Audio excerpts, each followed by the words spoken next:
Hello again, everyone. We say this every month, but goodness, just like that, it's October. What happened to the time? But yeah, so here we are, and we can't wait to dive into this explosive, transformative month. Again, we say that every month, but more so this October. Yeah, we hope you guys have been okay. That Mercury retrograde was a trippy one. How are you, Karina? How was your Gatorade microwave? Mercury in the microwave story, our journey. I'm good, energized by you this morning. So I'm really grateful for this. I haven't had any coffee, so you're my cup of coffee today, which is always a gift.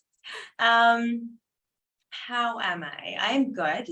Mercury retrograde has gone on through my first and 12th, which has been a gift because I feel like I'm getting access to a lot of stuff that's living deep within me, asking me to finally look at it.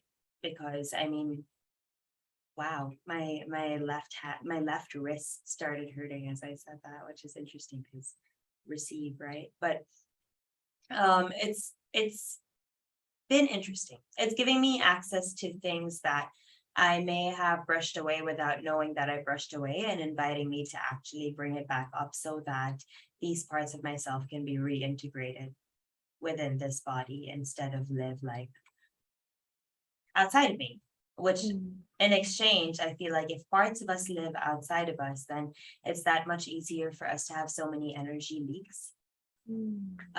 So that's where I am with Mercury retrograde and Mercury stationing. But I have been feeling the like usual Mercury retrograde microwave Gatorade stuff, which is like internet and hearing people be like, what's going on, and losing my words. Like you've heard me lose my words multiple times today, or just switch the words. And now it's not even just Mercury, it's a combination of Mercury and Mars, right? Because Mars just wants to get it out real quick. And Mercury is like, wait, I'm not even caffeinated yet, as you say. So like, how are we even going to do this? So that's where I am. But I'm doing my best to stay embodied and to like, yeah, stay embodied, because with all of the air in the sky, it's easy to get swept up into the rush and to the tornado that if I don't ground down, it's really easy to lose footing. That's what I'm feeling. How about you? Um, for me, this one is happening in my 10th and 11th house. So it's been fairly interesting to really find the balance between our work in the world and our footing in the world, right? And I think this was something that we were reflecting last year. Last month rather, how can we be in the world but not of it, but also be in the world because we're in it? So that has been what I've been ruminating on, and those are the lessons that I've really been orienting myself to, just to find that footing, as you said, and also just trying my best to be embodied, also, like you said. And with that, I also want to segue into like this whole Mercury retrograde journey. The shadow period started around August 20 with Mercury opposite Neptune. So Mercury, right, our lower mind, and Neptune, our higher heart. There's this opposition and polarity between, I just want to dream and be out of the world, but also our minds are tripping us up. And hi, Nabs. um, Q, as you said that, to like keep reminding us to be here.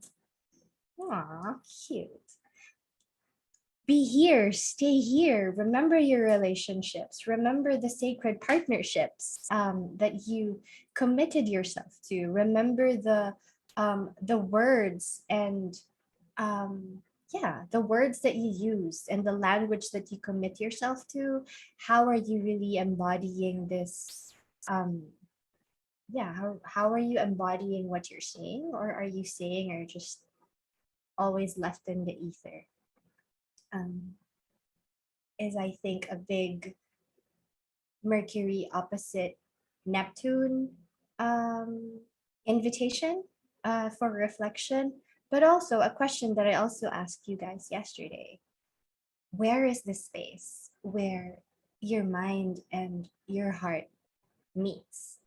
And can you meet them there every day? Can you take time and make time to meet them there every day? And the practice that I shared last month was bowing down. This was actually something that I learned from Kath through Reiki, just bowing down when there's just too much going on in your head and there's too much going on in your heart because there's too many intense emotions. How can you just bow down and just surrender and trust that whatever is happening is meant to happen, and whatever isn't happening isn't meant to happen, and it's all for our highest good.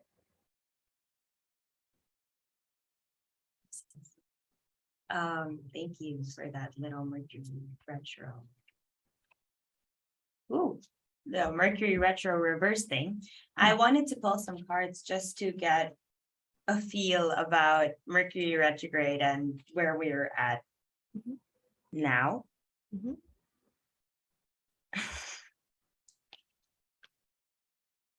So I went back to the Rider Waite Smith deck today, which is a little more literal and serious as compared to the Light Seers tarot deck, which we've been using. So this one is the Nine of Swords, which is about being kept up by our thoughts and being kept up by everything that we need to do, or we think we need to do, or we think we need to be. And like you said, how can we get out of the mind and instead bow down and meet the higher mind, allow our mind and heart to meet so that we can come up with something, mind, heart. So we have the Nine of Swords, which is like if you're up at night, it's because you're allowing your thoughts to take over. Don't allow your thoughts to take over, because actually life has a lot of beauty in it. It's all about a shift, right? I think that's what Mercury retrograde is reminding us. It's about a shift. We can choose to be irritated or frustrated or angry or annoyed, or we can choose to be grateful. That we even have time to have all of these emotions. And as soon as we switch to gratitude, that shifts everything. So Page of Cups is asking us to come back to our feelings, come back to our emotions, have a look at how this is feeling in our body and in our hearts, and how can we find more people. Three of Pentacles, how can we find more people in this world to continue practicing our magic with, or continue sharing our heart with, so that as we share it with the people that see it, we're also sharing it with ourselves. Beautiful. Yeah, that's kind of fascinating to me that Mercury retrograde happened like Virgo and Libra, and it's relationships. And these cards are showing us that it's through relationships that we really get to know the anxiety that we're putting in our own minds. Because when we bring it out and share it with someone, that someone shares it, like reflects it back to us without the emotions that we've linked to it, which allows us to see it with such a different perspective, right? Mars and Gemini. And so I feel like the rest of this call will be talking about the things to be aware of with like Mars and Gemini. So it's nice to bring in this early on, that Mars and Gemini actually gives us such incredible perspective if we decide to slow down enough. You see, words, what's happening? I don't know. That's Mars. Yeah, and we've been having this theme on relationships since. So I brought August 20.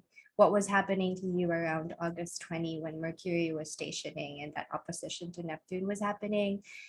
Um, and what's happening to you now? What higher learnings, what new beliefs, what new dreams and visions can you actually use your mind to funnel strategy into? Mercury and Virgo likes to strategize. It likes to plan. It likes to well, the shadow side is it's too much planning, so it's analysis paralysis.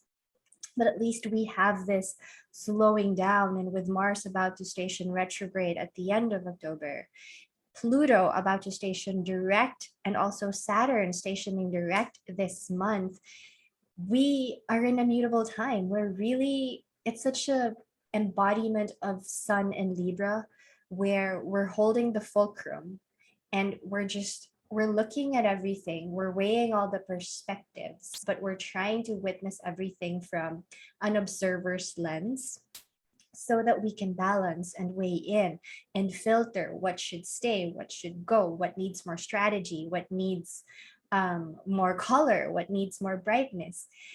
Not necessarily act towards the strategy, but just, writing lemons to lemons, apples to apples, just putting everything down, writing everything down, anything that we can funnel creativity and all this flurry would be such a good um, embodiment dip.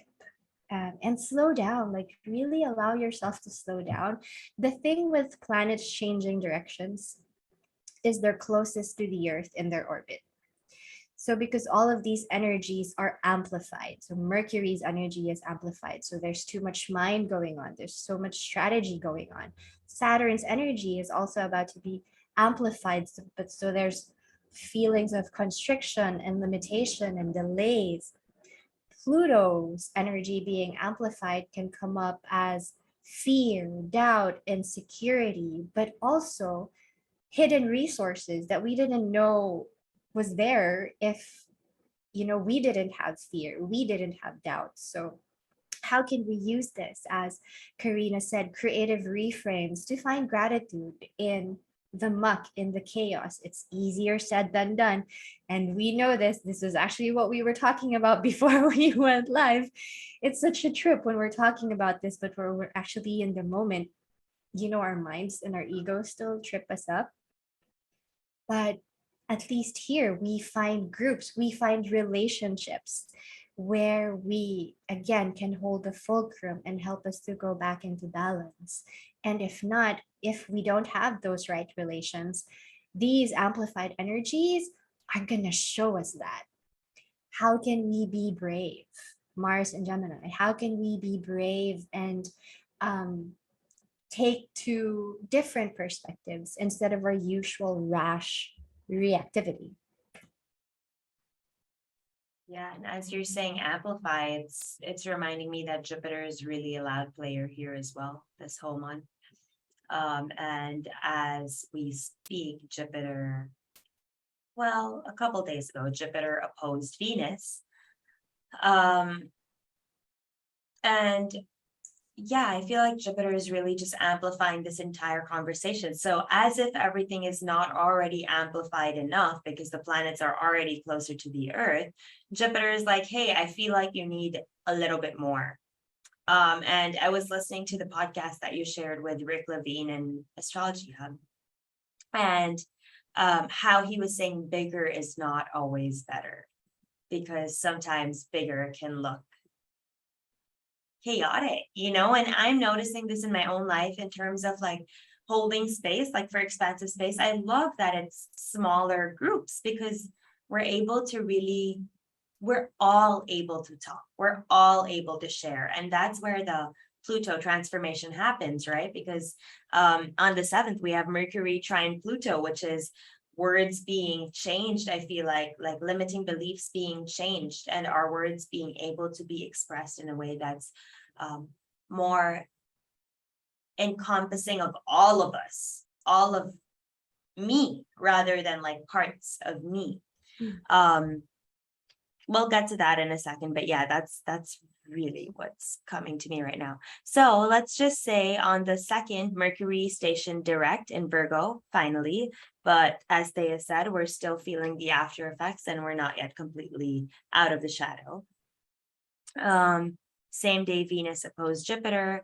And then it's awfully quiet, huh? From the 2nd to the 7th, we have nothing. Well, not nothing, because everything is always like moving and working, and the sun and moon are forming a trine to each other. But otherwise, it's pretty quiet, which actually makes me want to share with you that in the Hindu culture, right, we have Diwali this month. Mhm. Diwali is, I think, in the second half of the month, but leading up to Diwali, we have so many things going on. So the first thing we have is something called Navratri. Have you heard of this? From you last year. Yeah, so we just finished Navratri, which is 9 nights of praying to the feminine goddesses. So that's Lakshmi, Saraswati, and Durga. Saraswati is the goddess of wisdom and knowledge and writing and creativity. And then Durga, her ride is a lion. And so she teaches us of the courage that exists within us and about how, like, I almost feel um, a Mm, Lilith vibe to her, because in her raw form, she's Kali. mm, Durga, like all these three goddesses in their raw form are Kali. Oh, which is so interesting because right before this, we were talking about Lilith and the different Liliths, like Black Moon Lilith versus Asteroid Lilith mm. versus there are three different ones. Anyway, and then the last one is Lakshmi, who is for abundance and wealth and yeah, abundance is her biggest thing.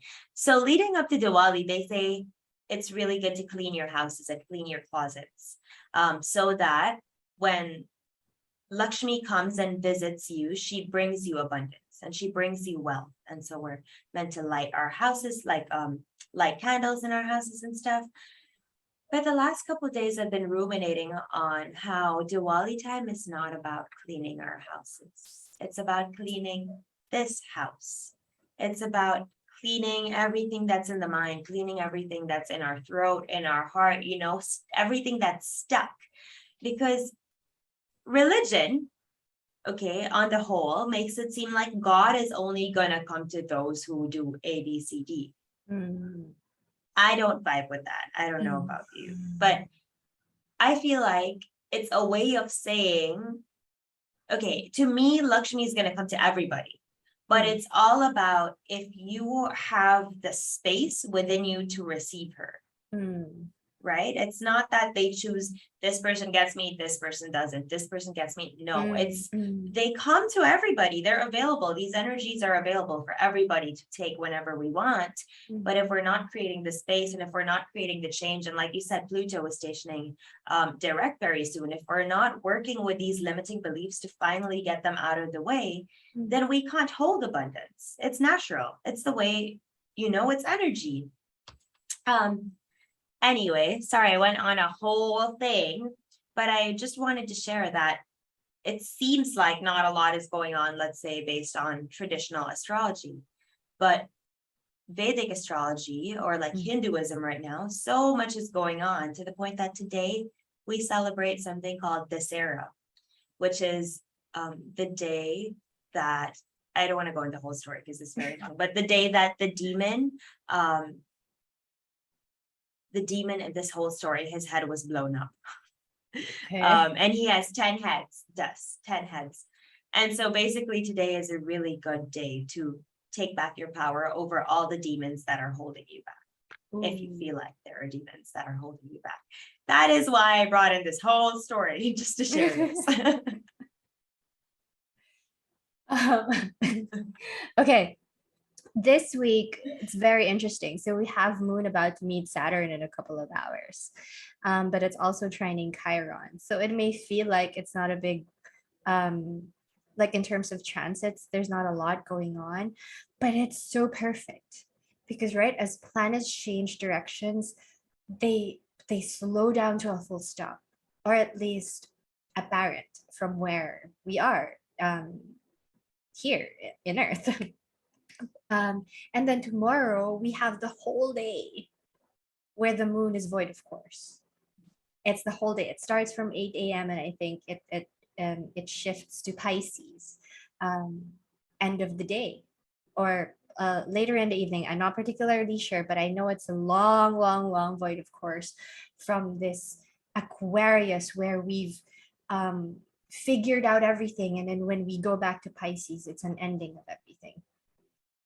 And it's such a perfect lull, even though it's a Thursday and, our hearts go out to people who are working and in corporate, and we don't have time, who don't have time to incorporate slowing down. um, our hearts go out to you. I hope at any point in the day you can take that space for you to really slow down and ruminate what has to end. And I say end because Venus is in the underworld. Venus in the underworld with Libra, that's Persephone, the queen of justice by the hook. And I'm pertaining to the Inanna, the Sumerian goddess Inanna's myth, where when she descended to the underworld after everything that she had to surrender, she surrendered her robes, her crown, everything. She surrendered, and then she met with her sister Ereshkigal. So that's our dark goddess, that's Durga, or that's Kali.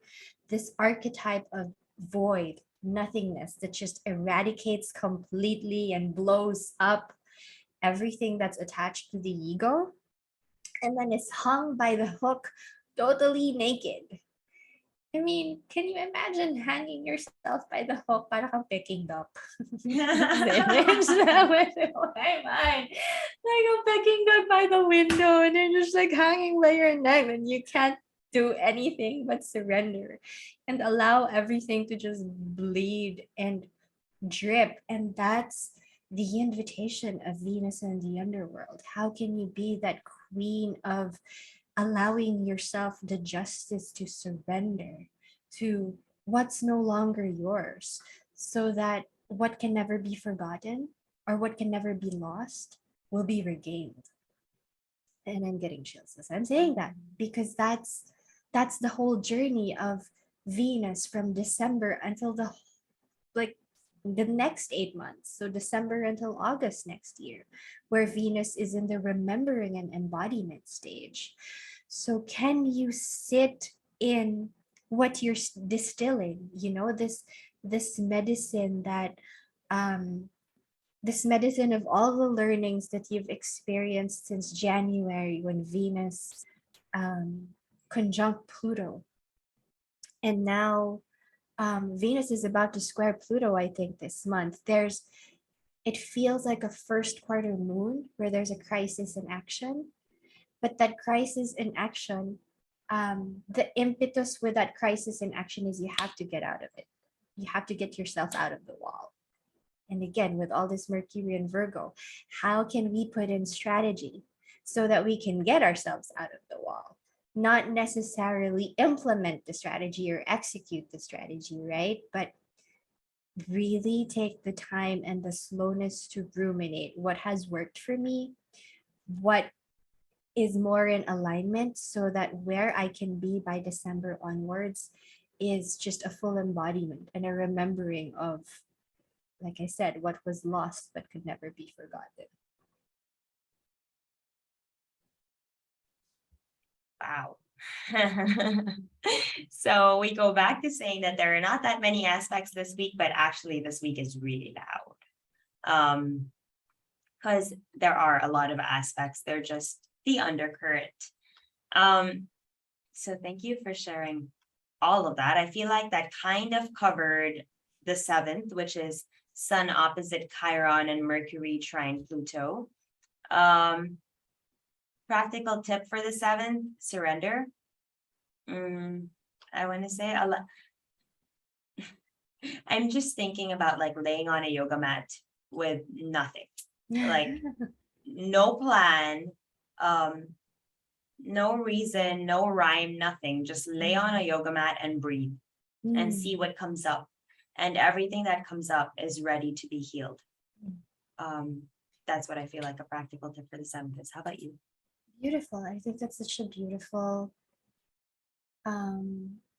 what I'm receiving here is we're so busy becoming that we may sometimes forget everything about just being. And that lying on the yoga mat is such a beautiful gift for the soul, to just allow your body to simmer, and just rest your mind, so that everything that has to be surrendered and healed will just come through without so much effort and without so much pushing, which is what these planets changing directions and stationing is actually asking us to do, especially as we're about to go on our last lunation, our last full moon before eclipse season. But of course, we have part 2 of October to really dive into the eclipses. But we're in that where we're squishing ourselves into the eye of the needle, and it it feels like a vortex of energy and flurry.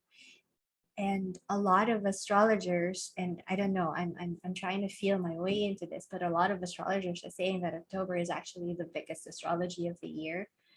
And we're just seeing energies peak from here on until December. But Karina and I are fans of just, living in the moment and just flowing into this day by day instead of overwhelming ourselves with what is about to happen because of the astrology forecast. So, And overwhelming you. yeah. So, yeah, why don't you take that yoga mat and try to give yourself space to just lie down and allow everything to incorporate naturally. Yeah. And, I think this is partly me speaking to myself, but this is me sharing with anyone that's like me, that sometimes I want to meditate. And what ends up happening is I end up lying on my yoga mat and then I end up falling asleep. And then I'm like, well, shit, this was my time to meditate. I fell asleep. But actually, that sleep is meditation because there was nothing in my mind that my body felt, okay, mind is signaling it's time to rest. And how beautiful is that? Allowing ourselves time to rest within the day. Like I've noticed and I've learned that I have such a resistance to naps. Like I love sleeping on time for me, which is like before 12, so that I can wake up at like 9. And I have my full time of sleep and I don't need a nap because I feel like now, like when I take a nap in the middle of the day, I'm wasting part of the sun time. But it's actually not wasting because it's recharging me. So yeah, this is just me sharing with you. If you fall asleep on your yoga mat when you take it out to lay, that's amazing because that's actually your body receiving the codes that it's okay to just chill. And with energy like this, that's exactly what we need. The reminder from our own selves that it's fine to let go, which I feel like takes us into the 9th, which is the day that Pluto stations direct in Capricorn. It's been a while. How long has Pluto been retrograding in Cap? 6 months, 5 months, June, September, October. So we've worked with this Pluto retrograde for quite a bit. We felt pulled and changed and transformed, and like we're in a cocoon and we're about to be out of the cocoon. No, we're back in the cocoon. Like it's like this whole, it's the wheel of transformation. And transformation comes with birth, death, every single day. But I feel like with Pluto retrograde, it just brings it that much deeper within our own selves, because usually what we see with planets, the bigger planets, we see collective stuff going on. But when they're retrograde, I feel we see them more within ourselves. How are we transforming everything that's within us? How are we transforming the systems and structures that we've been living by so that we can create this life where we're done surrendering. Like we've surrendered and now it's time to grow. And this is, like you said, come December. No, come August. Venus. Where are we? Come December, Venus will be emerging as an evening star. There we go. So it's about really feeling into all of this so that come December, we're ready to be that new version of ourselves that has been metamorphosizing for so long. We're ready to be, but I don't know if we're already gonna be, because again, so many planetary things going on, which are just testing us more and more that, okay, you think you're ready to be, how about now? But the best part is we only get those how about nows when we test being or when we test doing things. Because so often we're stuck in the, if I do this, this will happen. Mm. And we're just dictating what's going to happen ourselves. But when we finally take a step out and do the thing, we'll see what will actually happen. And that's what will actually get the ball rolling, which is bringing me to the Wheel of Fortune card in the tarot, which is once you start these movements, um, that's it. Like you've gotten the ball rolling, and it's not in your control how it's going to turn out, but it is in your control how you're going to receive what turns out. Um, that's what feels like. That's what Pluto stationing direct feels like for me. Like we've done all the things that we can, and now it's time to see what that is going to bring back to us. How do you feel?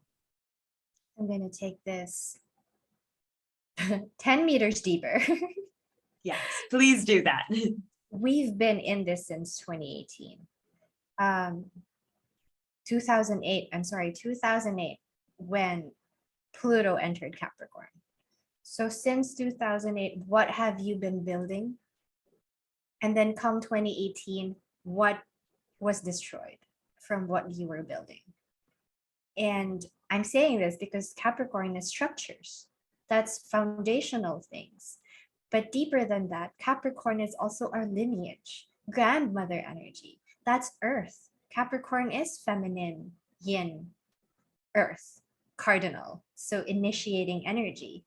And in shamanic astrology, Capricorn is the roots of the world tree. So this is our ancestors, our lineage. And right now, that as Pluto completes this whole Capricorn cycle, where it's been for how many years before it enters Aquarius, where it's going to stay for the next 20 years, it's literally destroying and reconstructing structures. And at the end of it, we are remembering old ancient structures that we should be aligning again. And it's so beautiful. You've been sharing for the past weeks the 13 is it 13? The 13 grandmothers.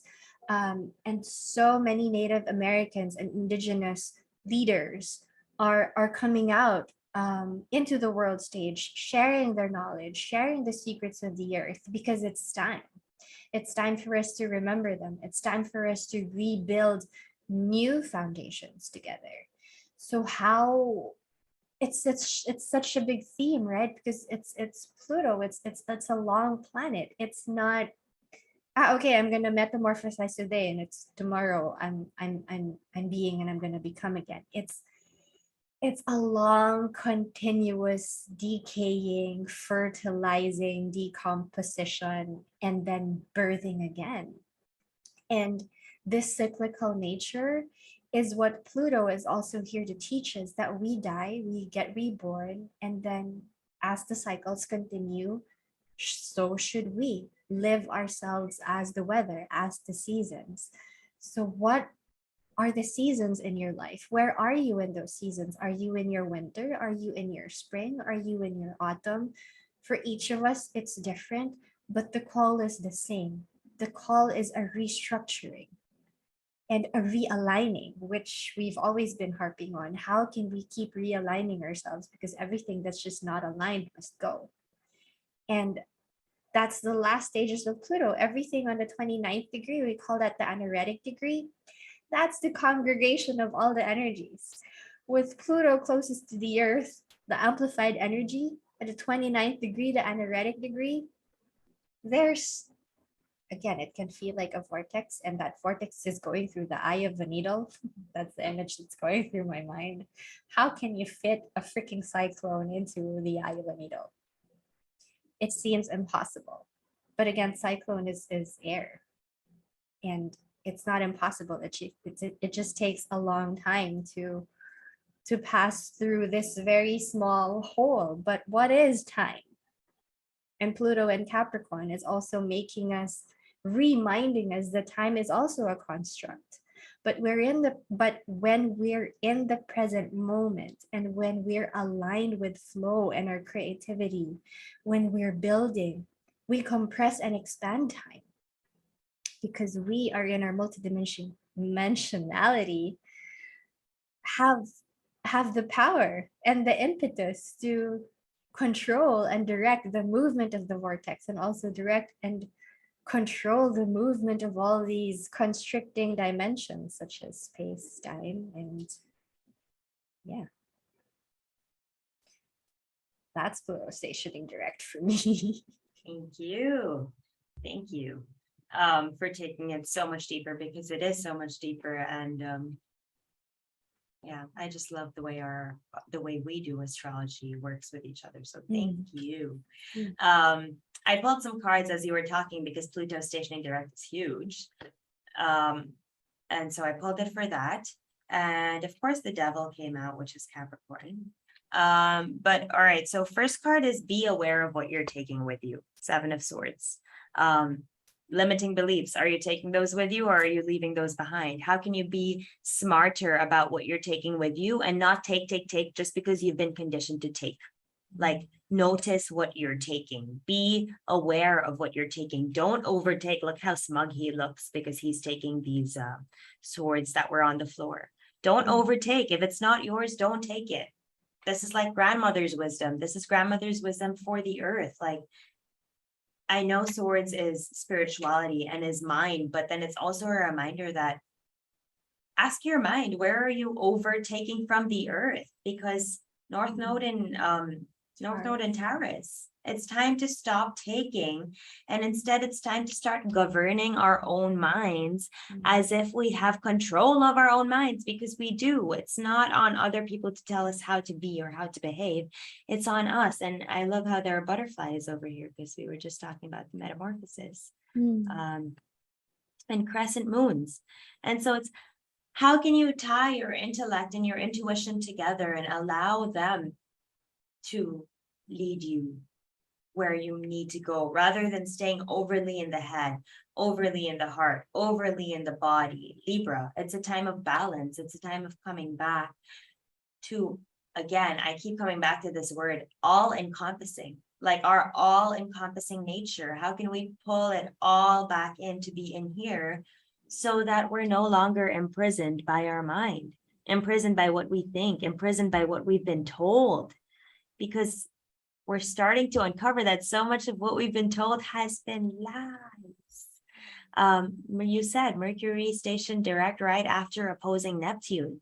And so all of these lies, all of these things, they're coming to our attention to be cleared out, to be seen, to, like, let's fan it away. It's time for it to go. And once again, anything unaligned must go. It's time to lift the veil. It's time to look, and look without lying to ourselves, because we lie to ourselves, not because we want to, but because we're afraid. I think we're all so afraid still of the power that we each hold within us, that we're hiding certain aspects of ourselves. And once we own that, oh my God, we're going to become so powerful. But also with power comes responsibility. And a lot of us are afraid of responsibility. And so how can you have this conversation with yourself this today on the night? What does responsibility mean to you? And how can you take responsibility of your own life? And the other card is, oh, of course, I didn't even see, but bringing unconscious to light. Hello. Bringing unconscious to light and seeing the potential that exists within you. Once you lift the veil, once you take away what's not needed, you're allowing that much more space for what's needed to be there. And when you allow it to be there, you start feeling its presence in your life. You start feeling the power. And I don't say power in a way that we've seen abuse of power, but I say power in a way that we have such potential to touch the lives of each person that we come across on a daily basis. And if that's not power, I don't know what power is. Beautiful. Whew. I'm just, my body is just all tingling sensations all over. Which brings us to the next day. Imagine what a potent week. We have Pluto stationing, changing directions, and then we have a full moon in Aries. That's conjunct Chiron, almost conjunct Yep. Chiron. Yeah. How are you feeling with this full moon? Um, I think it will be interesting because it's conjunct Chiron and full moon are opposite Venus.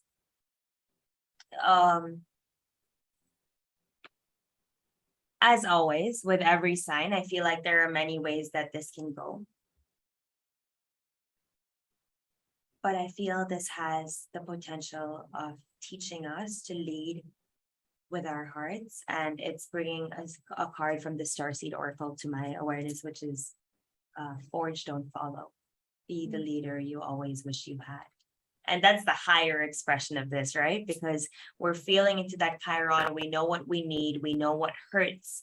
And because it's Aries, we're able to create something new. We're able to create something fresh, but not until we feel into it. And sometimes here's where I'm getting like, ugh.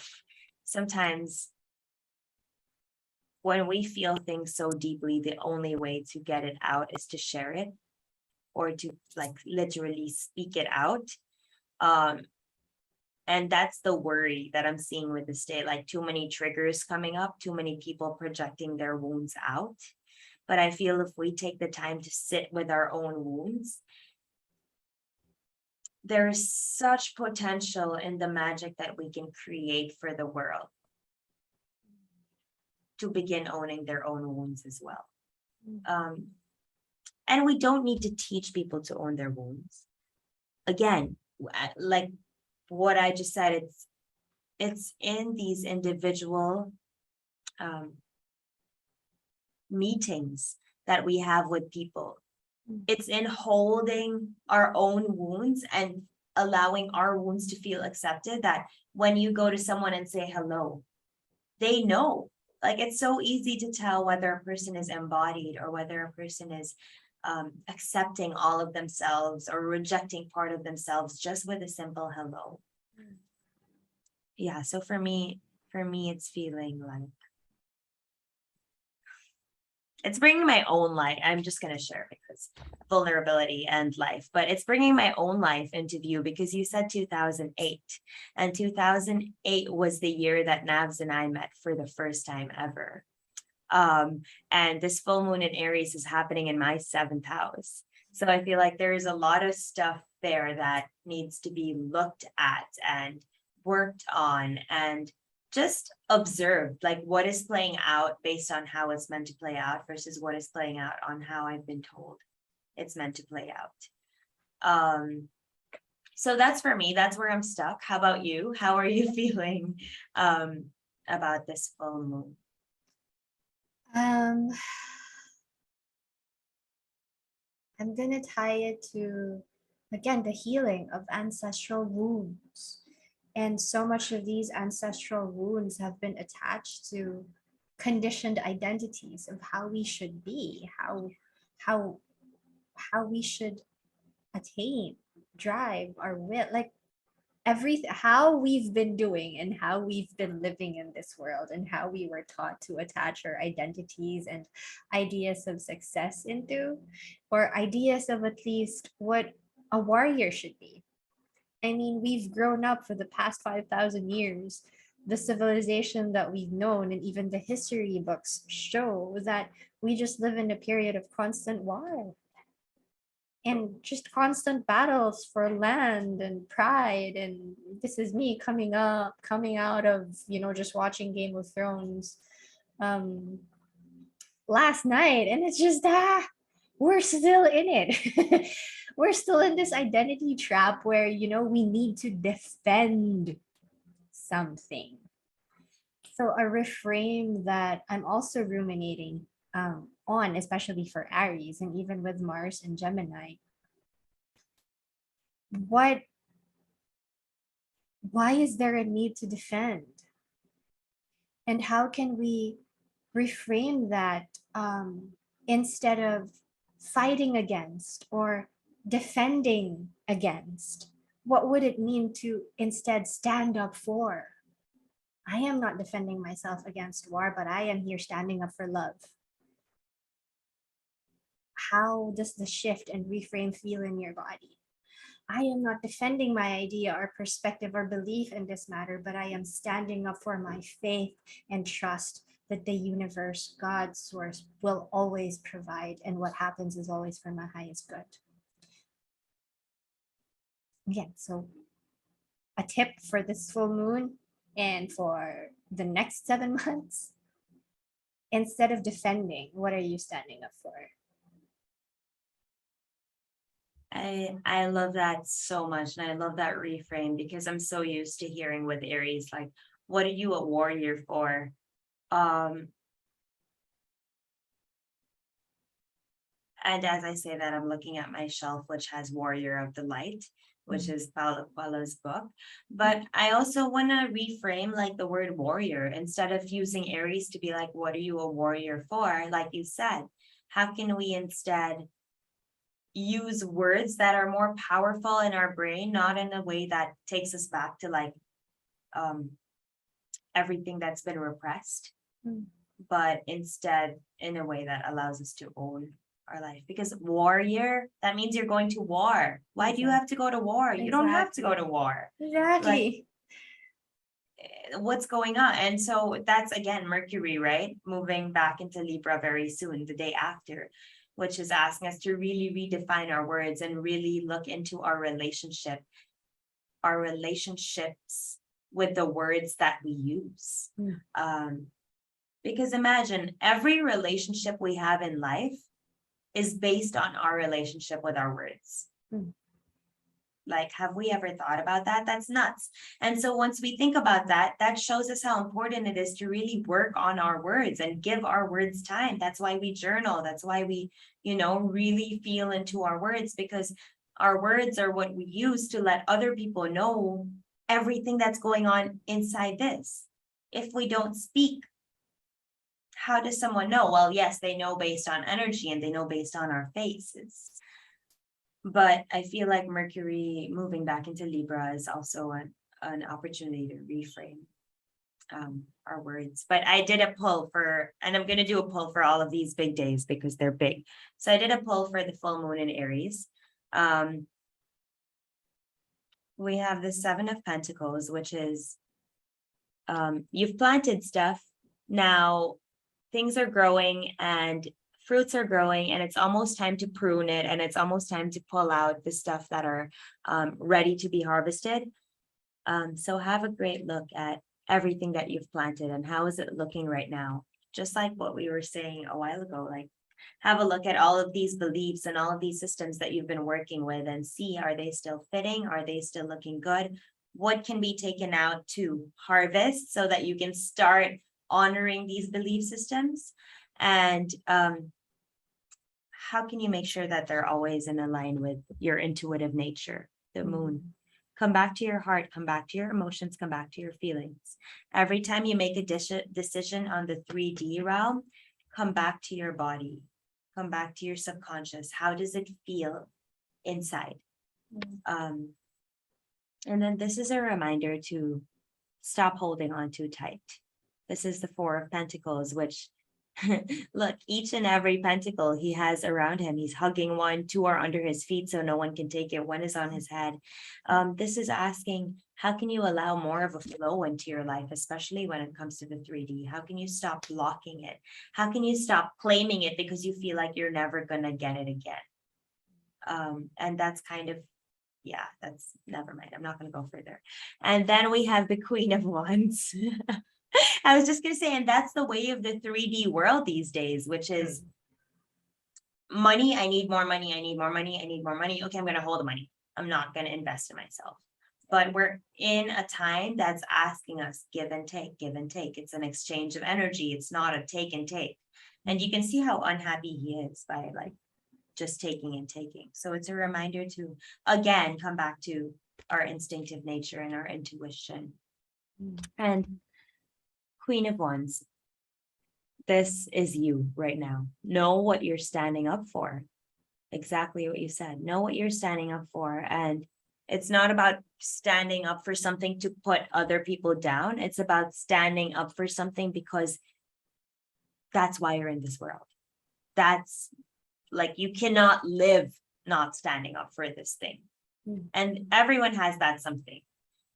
Whether it's love, whether it's light, whether it's magic, whether it's maybe it's none of these things. Maybe it's being a doctor. Maybe it's, it's different for everybody. But whatever that is for you, how can you stand up for it? Stand up for your passions and know that in standing up for it, you're teaching more people that they are worthy of standing up for their passions and they're worthy of standing up for their joy. I say joy because she's holding a sunflower. How cute is that?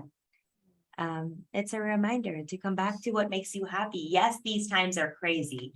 Yes, these times are potent, but all of this is a reminder that life is just an adventure with highs and lows and ups and downs. And if we choose to capitalize on the downs, then they are going to appear more in our life.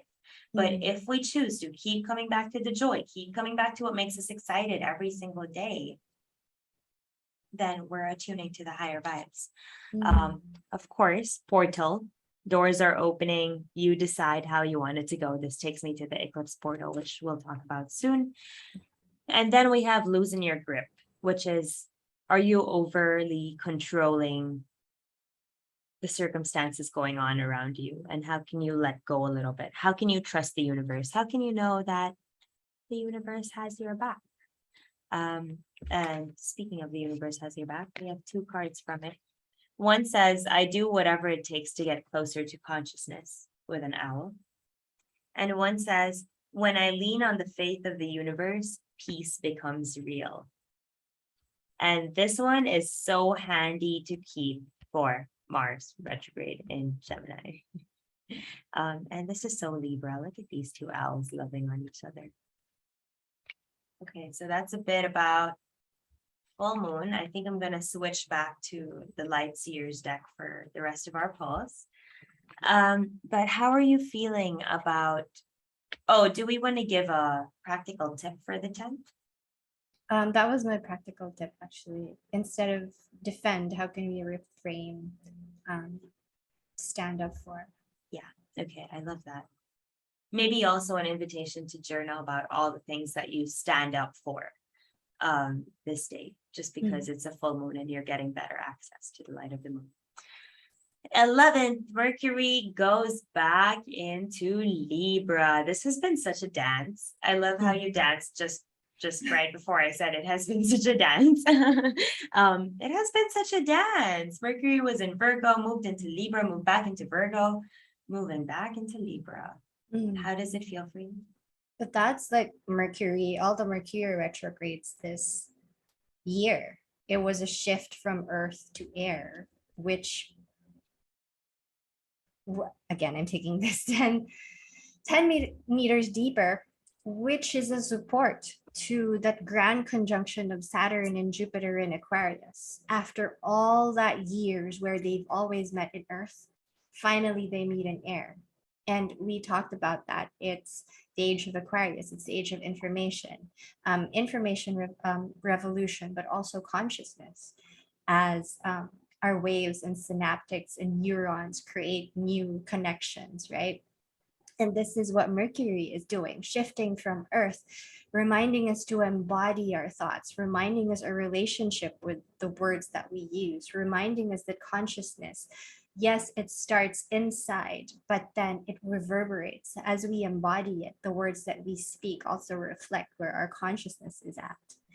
And so this whole Mercury's dance in earth and then air, and then earth and then air, it's just a reminder that we can always be fluid. We aren't, although we are matter and we're made of stuff like physical, tangible stuff, we are also multi-dimensional, like I said, and we can shift modes, we can shift elements. We are all of those at the same time in no time. And that's the image that's floating in my head. Again, the cyclone is when we force our minds to think of how the hell can you freaking fit a cyclone in the eye of the needle. It doesn't make sense. It doesn't make any logical sense. But if you feel into it and think consciousness and feel into the unboundness of air, unboundness, infinity, what is the word? Of air, then then at the end of the day, we realize that these are all constructs, but we need constructs to construct our life, to make it, to make matter. Oh gosh, Wow. words. That was beautifully said though, and also, of course, and also, it's how you shared it was so interesting, and also we're moving from mutable to cardinal to cardinal to mutable to mutable to cardinal, and these are the end of a season and the beginning of a season. We don't have any fixed over here, which is very interesting. So it's like you said, extra supporting us to be able to become mutable and showing us that what doesn't break us makes us stronger. Kelly Boom. Clarkson. Boom. Right? Because we're malleable beings. Mm, We are capable of shifting. It is mm, only when we become so fixed in our own beliefs that we are not capable of shifting. And that naturally happens by the time we turn, I think, 35, if I'm not mistaken. Once you hit 35, it becomes harder to change your mind or bring in new thought patterns or bring in new ways of thinking. And so it's natural and we know it, but now that we know it, it's important to keep checking in again and saying, okay, am I too stuck? Am I too stuck now? Because it's easy to get stuck, but the energies all around us are reminding us, shift, keep shifting, because it's with shifting that growth comes. mm. I pulled a couple of cards from Mercury and Libra. I am so happy that I shifted to the Light Seers Tarot because wow. Again, okay, this is just a reminder also for you watching this. Do what feels right in your body and do what makes you happy. Like I dared to use that tarot deck that I haven't used in months and months and months.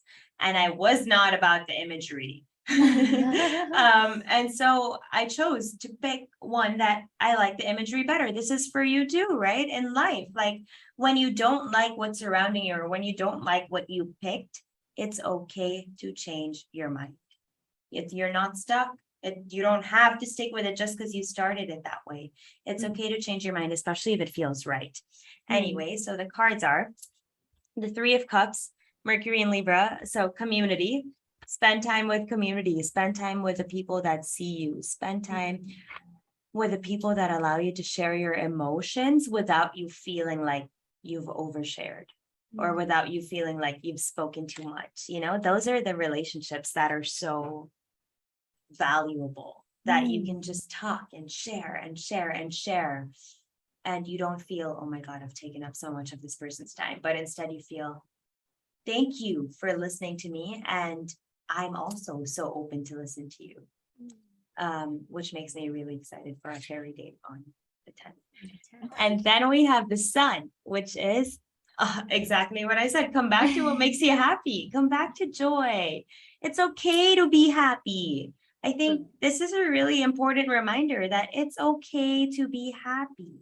You know, there's a lot going on in the world and people are unhappy and people are stressed and people are suffering. And if we as empaths just pick up on all of this suffering and suffer for them, who's going to be the one to anchor in the light? So it's okay to be happy. It's okay to follow your joy. It's okay to feel both at the same time. And spend time in the sun, get some sun codes, allow yourself to remember how much fun it is to be a kid and to run around and to splash water and to do like silly things because we're so stuck in, no, you can't do that. No, I can't do that. I don't have enough time. No, and how can you just invite a little more malleability? And then, of course, this is why I was like, of course, forge, don't follow. It's pave a new path and be the leader you wish you had. Mercury moving into Libra allows us to do this even more because we've worked with our own thoughts. We've embodied our thoughts. We've embodied our relationships and our relationship with ourselves. But it's never enough. So how can we forge, don't follow, become the leader we wish we had, but keep digging deeper, keep finding out more secrets, keep sharing it with the world, keep asking our ancestors what is it that they want to channel through us, because that's why we're here.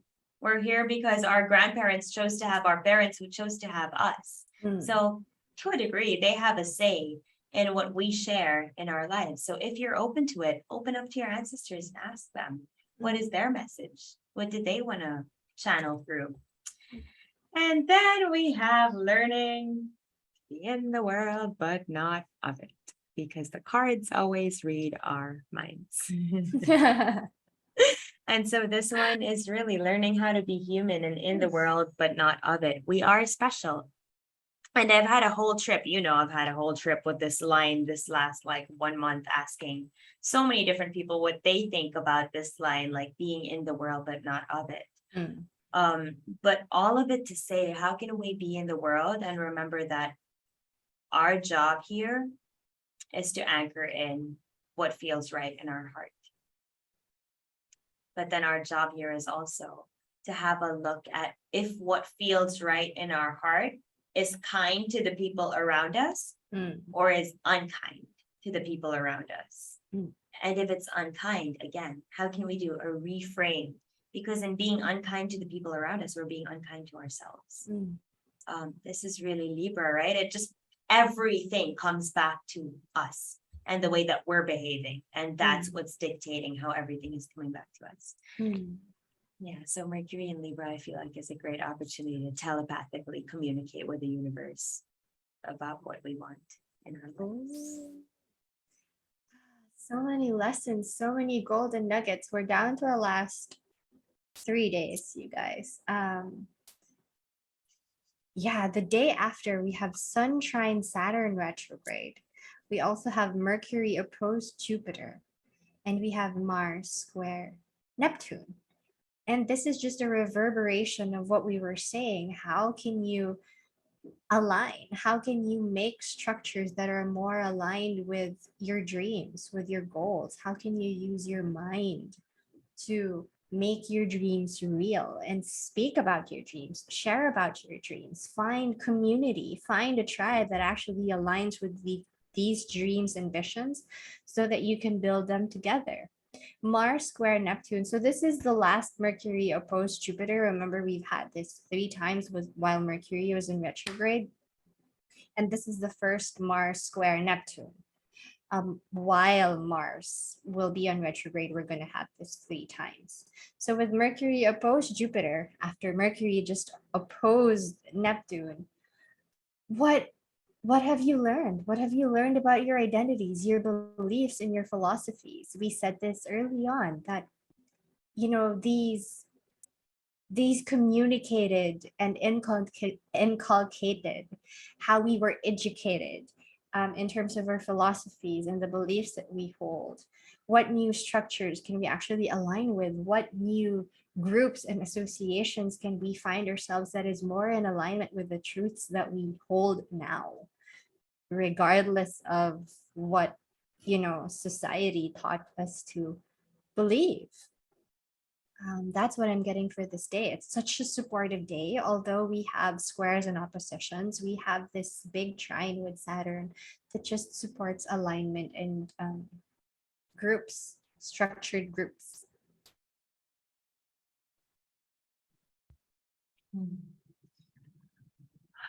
Just looking at the day, I'm like, oh my God, there's so many things happening.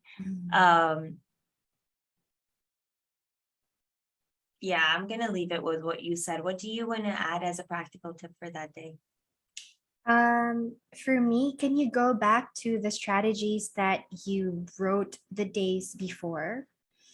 What groups and associations actually align or support these strategies? Because you don't have to do it alone. Sun trine Saturn, Sun is in Libra. This is all about relationships, but it's about being in right relationships. So what relationships can support the strategies that you wrote? Because you don't have to execute it all by yourself. Saturn and Aquarius is teaching us delegation. So yeah,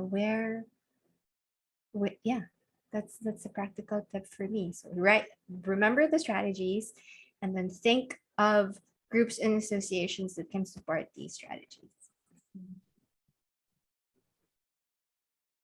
I also feel like it's a great day to dream up how you want to move forward with your passion. Because Neptune is playing and Mars is playing and Mars is in Gemini and Gemini is community. And once you dream it up and once you know what it is, it's that much easier to share it with community, which then allows you to find what they are saying, the community that allows you to make it happen. Yeah, I think the opportunities to dream in this first half of October are underrated. Because we just want to do, because Mars and Gemini, we want to do everything. But when we just take that little time to dream and visualize what we want, it makes it that much more concrete in our body and then that much easier to share it out. Then we have the 13th, Sun square Lilith. Sun is in Libra, Lilith is in Cancer. To me, this brings the energy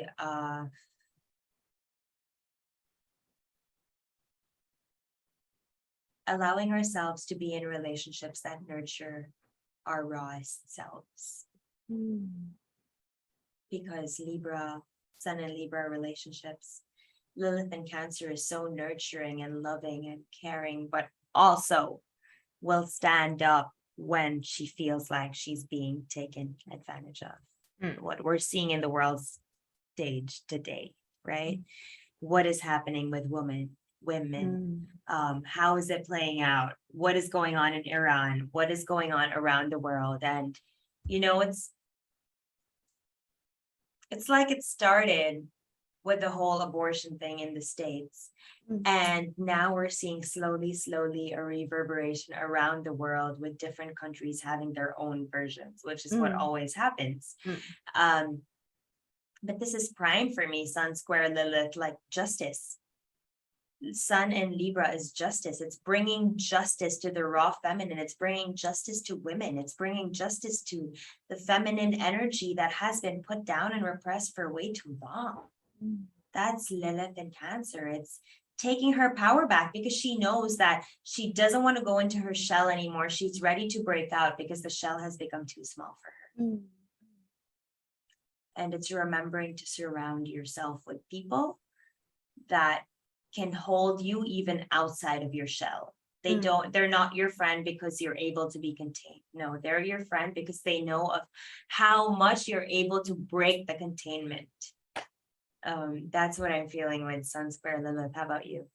I feel like the next day is also in support of that, as Venus trine Saturn. It's just it enters this day, and then there's a stronger, more amplified energy of what you said, because these are all Venusian themes, or rather feminine, or the rise of the feminine, and it's so beautiful. Also, this degree of Lilith is the polarity point of Pluto. And Pluto gestation, Pluto in Capricorn is, like you said, breaking down the barriers of entry to female leadership. And we don't mean female as just a gender, but everything that archetypically what it means to have a more feminine type of leadership, because we've just been dominated by a patriarchal a patriarchal zeitgeist, and everything that's going on in the world with Roe versus Wade and what's happening in Iran and how it's trickling down, as Karina said. It's an amazing manifestation of this astrology, and we haven't really talked about Eris yet because there's already so much to talk about, but Eris is also so strong in this, with this Pluto and Eris square that's been going on for the past 2 years. So yeah, the feminine is rising, guys. Can we get to it? Can we get to it? What's your practical tip for that day? Remind yourself how there is courage in being a female warrior. I mean, we talked about how we're reframing female warriorship, right? But then these are seemingly polarizing themes and energies. But where is courage and vulnerability? Where is leadership in softening? Where is yeah, how can we reframe again this whole dominating male centric leadership into leading with heart? What does that mean for you when you're leading from your heart and with your heart? Because it seems like it's such a counterproductive way of being. At least that's what we're taught.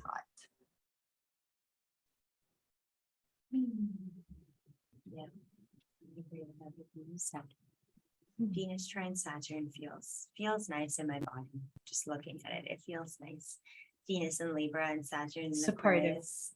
It feels supportive, and it feels like Saturn is not as strict Mm, when it's trining Venus. It's more conducive to growth and mm, more conducive to understanding our brains in ways that we haven't seen it before. mm, mm. Okay, pulled some cards to round it all up and tie it all together. We have a lot of cards, but all very fitting as usual. So we start with the lovers, as you were saying that how can you be like a feminine warrior, or how can you be a feminine, how can you just embrace the raw feminine within you? Whether you're a man or a woman, because all of us have masculine and feminine energies within us. And it is such a polarizing time. Mars in Gemini, Sun in Libra, like we're being shown that there are always two ways to look at one thing. Actually, there are billions of ways to look at one thing. So, how can we open up that part of us that realizes that everything that everyone teaches us um, is just perspective? For me, the Lover's card is really a big message of perspective. And also, how are the lovers within ourselves operating? How are our mind and heart working together, as we come back to? And then we have the Queen of Pentacles. Again, feminine warrior, earth princess, right? Queen of Pentacles. She's sitting in the forest. She has branches in her hair, but the branches make her crown. That's what makes her special. That's what makes her embodied. That's what makes her her. And so, how can we come back to the remembrance that just because we're human, we are so worthy? And also, how can we remember that being a girl, and this time I'm talking about the gender, being a girl or a woman is freaking beautiful. Mm. Because so much we tell men, and I've done this my whole life, tell men, you're so lucky you don't have your period. You're so lucky you don't have to deal with this. You're so lucky you don't have to wax your legs, you know? But then actually, there is such beauty in being a woman. And the minute each one of us women embraces this, and the minute we stop telling men, you're so lucky to be a man, we're fixing this within ourselves, and we're allowing ourselves to see, okay, sure, they don't go through period pain, but can they have a baby? And I mean, just having like the thought of having a baby and having a human grow inside your tummy and just being able to do that, like that's crazy. And that's powerful. And women get to do that. And women get to do that not only with babies, but with people, with ideas, with projects, with so many things. And so, how beautiful is it to be a woman? And also, if you're a man, how beautiful is it to honor and dive into the feminine side of life, because it offers such a nice difference to like, let's go, let's do, let's go, let's do. Mm, mm. And then we have the Knight of Pentacles, which again shows like we're planting the seeds and we're doing our best. And with each person we come across, we change their lives. So, how are you changing the people's lives that you come across? What kind of colors are you adding to their lives? How are you enhancing it? And it's a reminder that it's all a give and take. So, however, you're enhancing or not enhancing their life, they're doing the same to us. And so it's again, this is asking, how can you lay your foundation? How can you know how you want to behave with people so that when you behave with people, you know you know that the way you're behaving is going to be echoed back to you. Mm. But also, again, a give and take. It's never one-sided. And this came out our last recording too. Yep. So coming back to really a reminder of it's a give and take. And then we have the magician. The tools already exist within you. It's just about knowing which are the right tools to tap into at the right time. And I mean, just the fact that you're human and that you have a body, that's magic.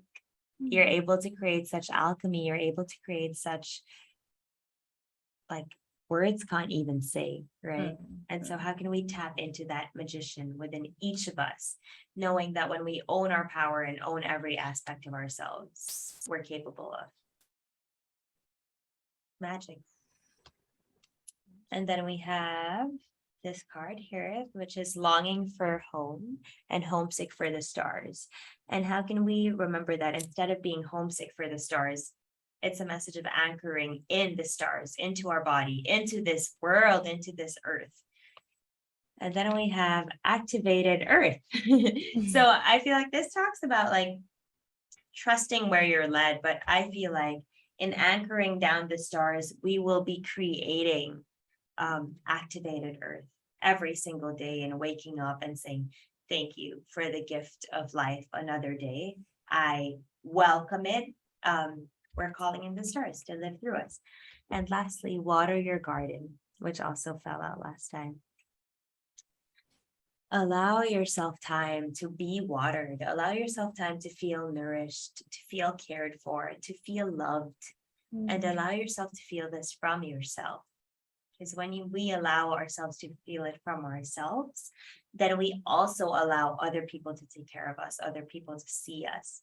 But most of the time when we don't allow it for ourselves, when other people try to take care of us, we think that there is a hidden agenda because we're not taking care of us.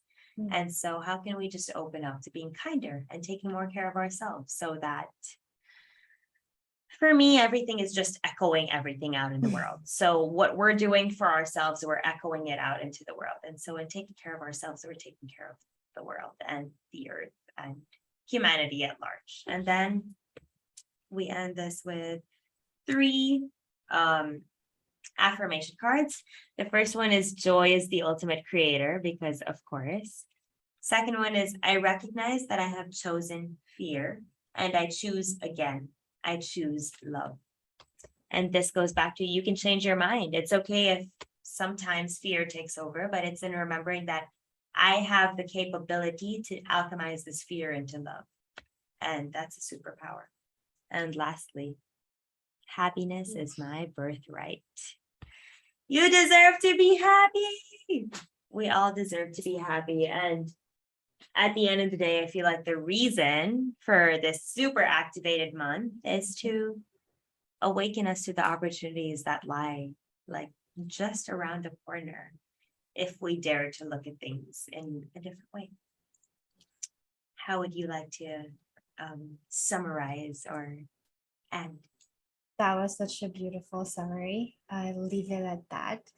We have an exciting second half awaiting us. So we hope that this juicy, we've been on here for a while, but I hope that the insights, we really, really hope that the insights and the practical tips that we were able to provide will be something that will serve you, not just this month, but always as we continue to navigate, these transformative times. I guess we'll see you in part 2, and stay happy, stay kind, stay grounded, and be in love. Thank you for sharing space and time. And we can't wait to see you again. Bye.